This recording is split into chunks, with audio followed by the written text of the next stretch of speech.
ഇരുന്നാലേ ആ നാറി വന്ന് കയറി ജോയ്ക്ക് ചുമ്മാ കുരുപൊട്ടും അളിയും വിട്ടെ. ആ പിന്നെ മറ്റോമാരെ സ്പിരിറ്റിന്റെ ബാക്കി തീർത്തിട്ടില്ലേ?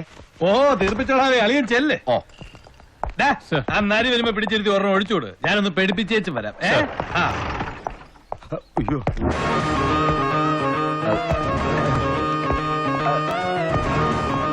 ജയവൻ, ഹലോ. ആ പിന്നെ എനിക്കോ? എനിക്ക് കാര്യം പറ്റില്ല. എന്നൊരു പുള്ളി ഞൊട്ടുകയല്ല. ആ CM എടുത്തോണോടാ, ഒന്ന് കൊടുത്തേ.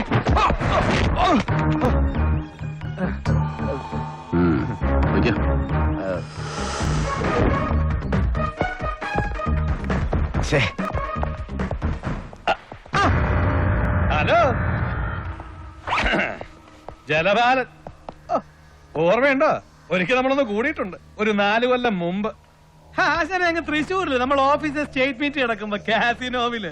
അത് പിന്നെ നമ്മള് രണ്ടുപേരും സർക്കിളാ. തൃശ്ശൂർ സ്റ്റേറ്റ് മീറ്റ് നടക്കുമ്പോ ഞാൻ സസ്പെൻഷനില്ല, പങ്കെടുത്തിട്ടില്ല. അയ്യോ, അപ്പൊ പിന്നെ നമ്മള് കണ്ടിട്ടില്ല. കറക്റ്റ്. എന്നാ പിന്നെ നമ്മളൊരു ബാച്ചാ. ഞാൻ പിന്നെ കണ്ട ഐജിനും മറ്റേ ഒന്നും കാലിലും കോപ്പയിലും ഒന്നും പിടിക്കാൻ പോവാത്തവരാ. അതുകൊണ്ട് AC ആയില്ല. എങ്ങനെ ഒന്ന് ഒഴിക്കട്ടെ. പിന്നെ ഈ ജോസിന്റെ കേസ് അതറിയാൻ ആശാൻ എന്നെ വിളിപ്പിച്ചെങ്കില് അവനെ അറിയും, കണ്ടിട്ടുണ്ട്.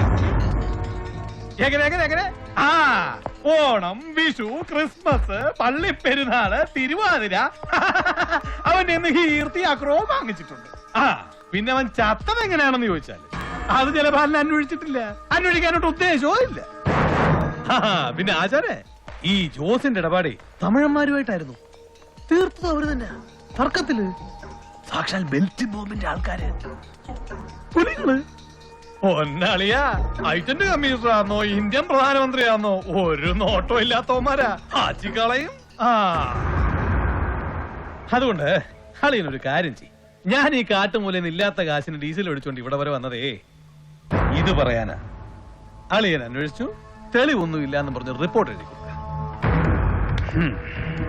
പാട്ടം മടക്കിക്കള, ഡേഞ്ചറാ. ശരി, അപ്പൊ കാണാം.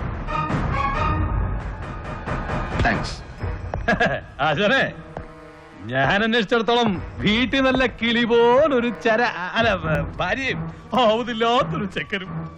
അളിയനീ വേണ്ടാത്ര തെക്കറി ചോറിഞ്ഞിട്ട് അവന്മാരും വല്ല വണ്ടി ഓടിച്ച് നെഞ്ചത്ത് കയറ്റി തീർത്ത് കളഞ്ഞാലേ പിന്നെ ഭാര്യയും കൊച്ചിനെയും പണിയാക്കല്ലേ പൊന്നെ.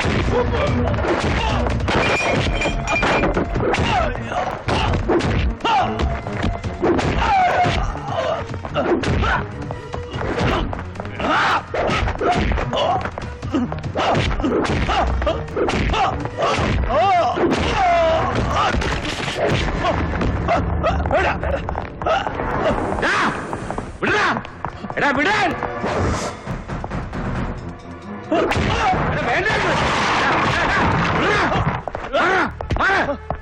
പോണം.